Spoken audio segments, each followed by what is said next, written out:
Hello everybody. The chapter which we are discussing is chapter calorimetry of class 10 physics. And the topic which we are discussing is heat capacity, that is thermal capacity, specific heat capacity and its measurement. The objectives of our today's topic are factors affecting the quantity of heat absorbed to increase the temperature of a body, thermal or heat capacity and its units, specific heat capacity and its units, distinction between heat capacity and specific heat capacity. So the first topic is factors affecting the quantity of heat absorbed to increase the temperature of a body. The quantity of heat absorbed Q by a body depends upon three factors. First factor is mass of its substance, that is mass of the body. This is very simple. 1 kg of water requires more heat than 2 kg of water for 1 degree increase in their temperature. The second factor is rise in temperature of the body. This again is very simple. If I want to increase the temperature of a body from 0 degrees Celsius to 10 degrees Celsius, I have to give it a particular amount of heat. But if I want to change its temperature from 0 degrees Celsius to 20 degrees Celsius, I have to give it more heat. That is why it depends upon rise in temperature, that is change in temperature. This delta represents the change. And the third factor is nature of the substance. Obviously, different substances require different amount of heat for 1 degree rise in their temperature. After discussing these three factors, we came to know that heat absorbed by a body is directly proportional to the mass of the body and it is directly proportional to change in temperature of the body. Combining these two equations, we get that Q is proportional to M into delta T. And from here, we get the formula Q is equal to C into M into delta T, where C is a constant and it is known as specific heat capacity of the substance. The next topic is heat or thermal capacity of a body. Heat or thermal capacity of a body is defined as the amount of heat energy required to increase the temperature of entire body by 1 Kelvin. Now from its definition, heat capacity, which is denoted by a symbol capital C dash or capital C, is equal to total heat supplied over change in temperature.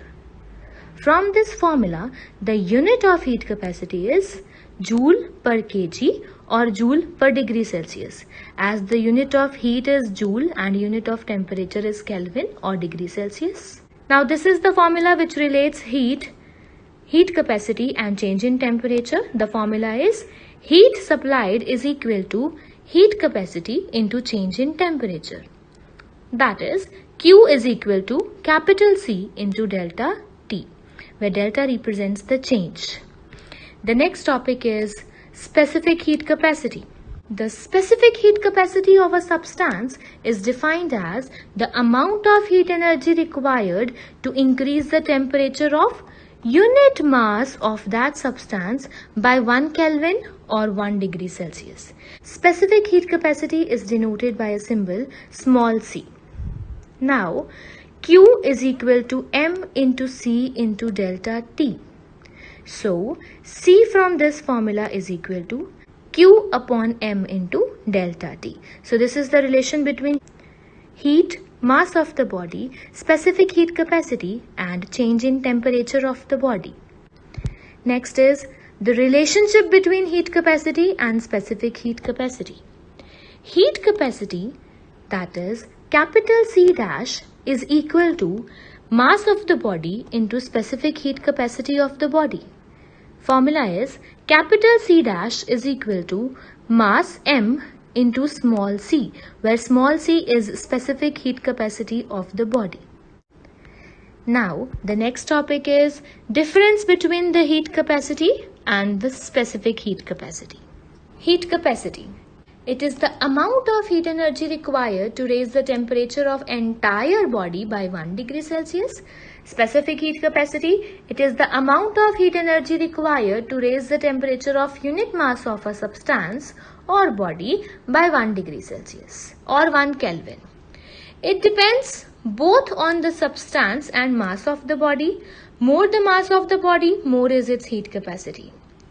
In case of specific heat capacity, it does not depend on the mass of the body, but it is the characteristic property of the substance of the body. Point number 3, heat capacity, capital C dash, is equal to Q upon delta T. It is equal to mass into specific heat capacity also, which we have already discussed. Point number 3 in case of specific heat capacity is specific heat capacity small c is equal to Q upon M into delta T, where Q is heat, M is mass of the body, and delta T is change in temperature. The SI unit of heat capacity is Joule per Kelvin, and the SI unit of specific heat capacity is Joule per kg per Kelvin. So that's all about our today's video. Please read the topics discussed in the video. We'll continue with our next topics in our next video. Thank you so much.